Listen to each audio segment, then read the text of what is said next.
E aí, pessoal, tudo bem? Olha, de volta com Opinião Sem Medo. É um podcast que às vezes eu tenho convidado e às vezes eu tô aqui fazendo ele sozinho para você, muito mais como se fosse uma análise de reportagem.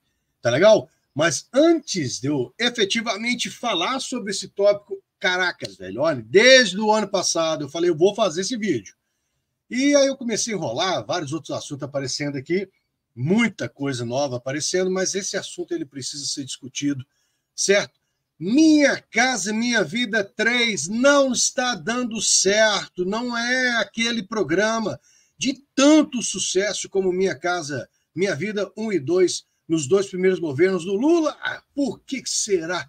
Caramba, vamos lá que eu vou falar para você, mas volto em alguns instantes.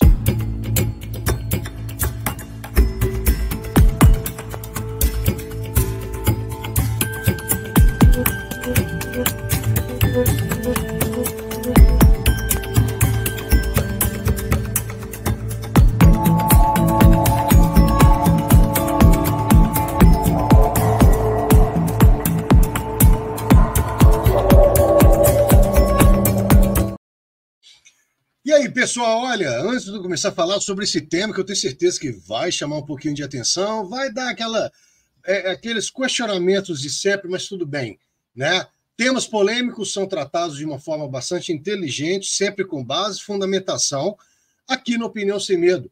E olha, de cara, deixa eu tirar isso aqui, que esse negócio está me incomodando, vai para lá, tá? De cara, eu tenho que falar o seguinte: não se esqueça, inscreva-se, deixa seu like e faça seus comentários depois. Será que você concorda ou você não concorda? Pô, calma, espera aí, não briga comigo ainda não, tá bom? Gente, no ano passado, aliás, em todos os meus vídeos, eu venho falando de uma forma muito aberta que eu estou bastante preocupado com a economia de nosso país, tá? Desde o primeiro dia, desde 2022, eu venho dizendo e falando o seguinte, gente, olha, cuidado aí e tal, o plano do Lula não é um plano que é garantido ter sucesso, porque as variáveis, né, os momentos, tanto endógenos, ou seja, as variáveis que estão dentro de nosso país, não são as mesmas dentro dos seus dois primeiros governos e as externas mais ainda, ok? O que é ponto também importante destacar é que quando uma economia não se patina muito bem, tá? A primeiro lugar que eu falo o seguinte, você precisa de fazer a coisa acontecer é construção civil, ok? Muita gente não entende porque grandes empresas têm seus benefícios para construir Minha Casa Minha Vida, mas entenda o seguinte, a cadeia produtiva, para quem não sabe o que é uma cadeia produtiva, a cadeia produtiva vai lá desde o produtor rural até você, consumidor final. Todas as etapas até chegar a você, ok? São importantes, porque quando você vai construir uma casa, um apartamento, reformar uma casa, cara, vai mexer com N setores, né? E a construção civil ainda é talvez um dos setores que mais se contrata mão de obra física. Ou seja, apesar de nós termos muitas tecnologias já aí para frente, não dá para você fazer uma construção sem pedreiro, sem o servente, sem ali o cara que vai fazer o instalador de piso, etc. e tal. Ou seja, exige mão de obra física. Portanto, quando eu tenho uma construção civil muito forte, um setor está muito forte, está gerando renda e emprego. Isso aí não é só no Lula, é no Bolsonaro, no Michel Temer, em todos os governos. Entenda o seguinte, todo governante ele não pode abrir mão e deixar de prestar atenção no setor de construção civil, porque é um setor que é meio que termômetro. Veja que no ano passado eu soltei um vídeo, está aí, eu falando, olha, essas variáveis são preocupantes. A China está mal para o padrão China, de economia. E a primeira coisa que o pessoal está olhando lá, assim, pô, não está legal, a maior consultora da China está meio que desacelerou para caramba, o que está acontecendo? Então, é um termômetro para que a economia, as pessoas prestem atenção também, tá? Agora, Minha Casa Minha Vida 3, por quê? Eu considero um programa falho, um programa que não deu certo. E, de uma certa forma, parte culpa de falta de uma atenção por parte do governo. Essa falta de atenção pode ser porque, de repente, estão acreditando piamente que as coisas vão decolar e já estamos aí com 1 ano e meio de governo e a coisa não vai, mas também por causa desse período que nós temos aí de inflação, de perda de renda, aquela questão toda, e hipervalorização dos imóveis. Olha só para vocês verem aqui, gente. Esse aqui é um ponto importantíssimo. Lá no primeiro governo do Lula, você comprava imóveis, um apartamento de 50 metros quadrados no interior de Minas, a 44 mil reais. 44 mil reais. E um padrão desses que eu estou falando, conjunto, condomínios maiores, aquela questão toda, sempre de 5 pisos, sem elevador, só escada, garagem vaga descoberta, que é o padrão que se mais tem desde a década de 90 para cá, tá bom? É o que eu chamo do padrão médio acabamento, que é voltado para uma classe B, uma classe BC, ok? Bom, após esse período, esse mesmo apartamento, ele chegou a estar valorizado na casa de 120 mil, 140 mil reais. Então, vamos fazer um cálculo aqui, por alto, nós estamos falando de uma valorização em torno de 240% a 270%. Olha só para você ver. Num período de repente, 20 anos, pega o seu salário nesses 20 anos e faça uma correção para ver se você teve uma valorização da sua renda de 240%, ou que se fosse de 200%. Você vai perceber que não. Então, você já começa a ter um descolamento entre a sua realidade de compra e o valor dos imóveis.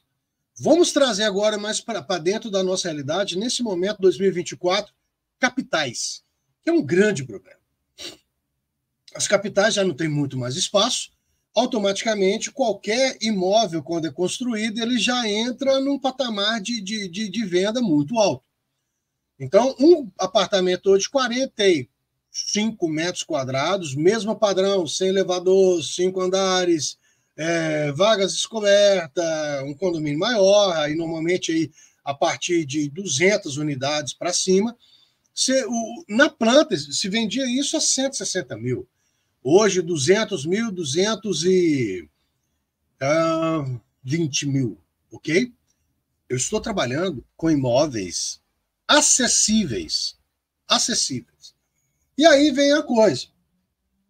Minha Casa Minha Vida começa nesse patamar, no primeiro momento, eles colocaram um patamar mais dentro da realidade e percebeu que não funcionava por 2 grandes motivos. Primeiro, não se acha esses imóveis de 200 e poucos mil. São imóveis bastante procurados para aluguel, muito comprados por especuladores, e para uma família, às vezes com 3 pessoas, 4 pessoas, é complicado morar em 2 quartos, 44, 45 metros quadrados. O brasileiro mora, não é porque gosta, o brasileiro mora é porque não tem opção, não consegue comprar outra coisa. Começa-se a construir nas capitais imóveis de padrão bem mais inferior, no mesmo estrutura, mas de acabamento bem pior. E aí são imóveis na faixa aí dos seus 140, 150 mil. Em algumas cidades, 120 mil, depende muito da variação do custo do metro quadrado da construção dentro da metrópole.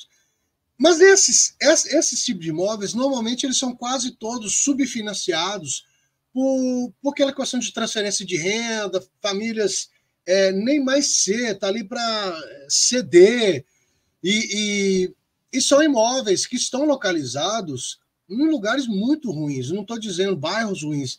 Eu já vi imóveis desses perto de pocilgas, perto para quem não sabe o que é pocilga, pocilga é criador de porco, a região fede. E eu fico assim, meu Deus do céu, eu fico até impressionado como é que alguém constrói algo para o povo no lugar que fede esgoto. Isso devia ser proibido, mas não é assunto da agora. Mas, vamos lá.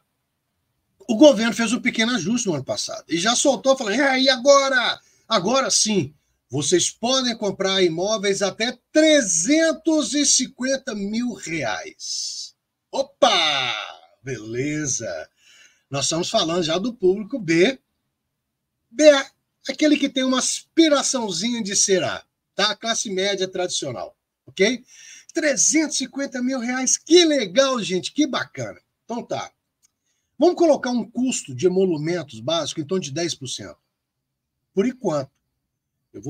A partir de agora, solto vários vídeos sobre reforma tributária. Todo mundo sabe que me acompanha aqui. Eu tenho horrores para essa reforma extremamente mal feita. Já se fala agora em 25% de emolumentos. Ou seja, comprou um imóvel de 100 mil, você tem que ter 25 mil para pagar todas as taxas agora da habitação. Bom, peraí, isso é outro ponto. Mas é o seguinte, gente, dados não meus, quem quiser checar, vai na Caixa Econômica Federal, procura lá Minha Casa Minha Vida e quais são as possibilidades. Primeiro ponto, tá legal? Não se empresta 100% do imóvel. Então, é obrigatório que dos 350 mil reais, ok? Você tenha que ter 70 mil em dinheiro para dar entrada. Ou seja, 70 mil é 50% daquele imóvel padrão D. Perceba, 70 mil. Já começa a afetar um pouco as famílias, porque ao longo desses anos, especialmente pós-pandemia, né, muitas famílias já estavam meio aí sacrificadas, a classe média sempre atrelada ao comércio, o comércio sofreu pra caramba, e agora, nos 2 anos do governo Lula, também a coisa não está indo muito bem, não. Então, você pode olhar no dedo quantas famílias têm ali 70 mil no cacau para poder pagar. E lembre o seguinte, 350 mil mais 10% de emolumentos depois, nós estamos falando, então, de 385 mil. Então, a pessoa tem que ter ainda 70 mil de entrada e guardar 35 para pagar os custos, os emolumentos ali. Caramba, hein, gente? 105 mil reais. Ela vai pegar 350 menos 70, 280 mil. Desses 280 mil, ele vai financiar. Então, primeiro que para ele poder financiar 280 mil, apesar do edital dizer que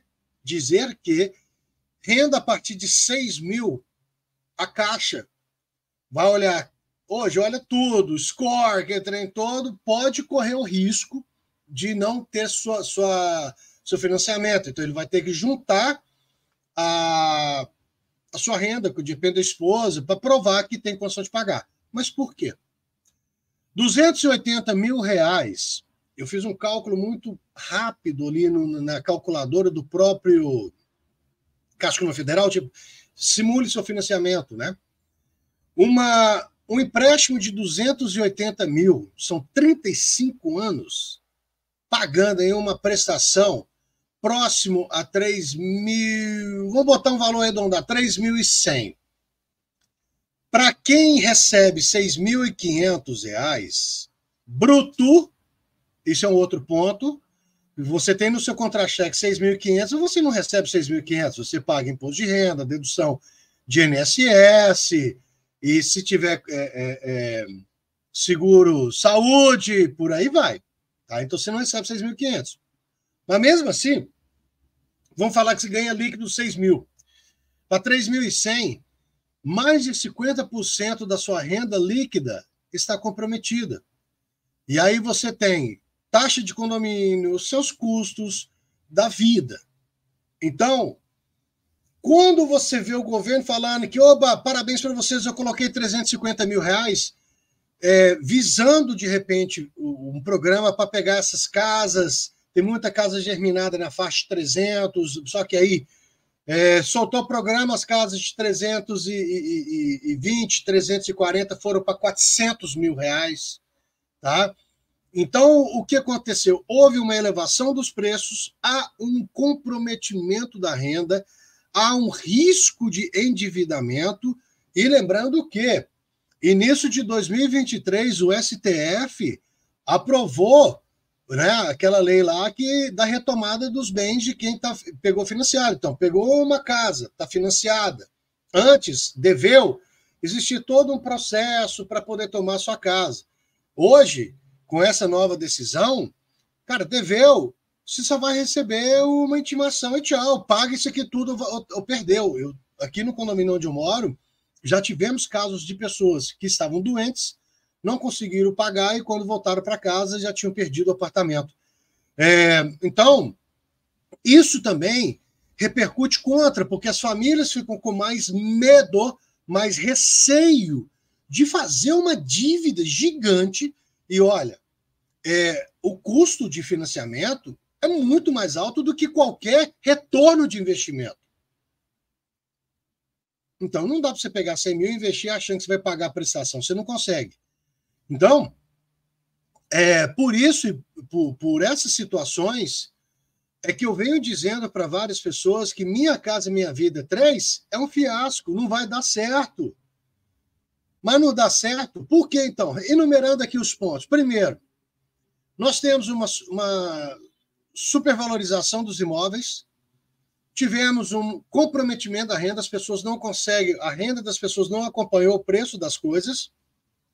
Hoje, temos pessoas cada vez mais endividadas e com a supervalorização dos imóveis, as pessoas hoje não possuem renda para poder garantir que vão conseguir manter durante 35 anos aquela dívida. É uma dívida.